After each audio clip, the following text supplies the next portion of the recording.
Koliko košta ovaj život ako hoću još da živim? Odgovori i činjenice skriveni su u suštini. Koliko ću još da snimam, da se cimam, da se skrivam? Koliko ću da nemam, da li ću ikada da imam? Kako da opstanem kad me napadnu lešinari? Dete ulice pljuje na zakon i ulice slavi. A zašto? Odgovorite mi na to pitanje. Da li ću ceo život dok budu da budem pritajen? Slika je lek, ekipa je sve, šlitanje ne zašto sam osuđen. Tako se kidišem na plen, nemam gde, zabili su me u ćošak. Izvinite da vas pitam, koliko osmeh košta? I zašto mašta šljaka, pa pukne poput stakla? Brate moj, sudbina je kurva što je greje tiha vatra. I zašto nasred svakog parka bleje špricevi?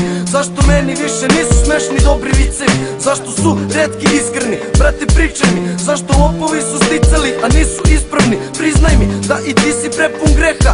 Za 30 srebrnih si digo zlatni pehar. A đavo bi da zarobi, na zlo te navodi, ko kurva zavodi. Đavolji valovi su jalovi da dušu nakloni. Narodi su pukli, kriza je pred vratima. Znači da je zabava primo predaja batina. Pa se zapitam, na šta nam je duša navikla? Hvata me panika, viša je sila, jača taktika. Srbija je klanica, sranjima nema granica. Ovo je tamnica, gde ne svetli čak ni varnica. Gledam ljude, idu jedni na druge, čoveka u sebi gube. Naoštrili su zube, pa nek nam bude i nek se kurče. A mi ćemo, moj druže, da idemo, da grizemo, brate, svojim putem.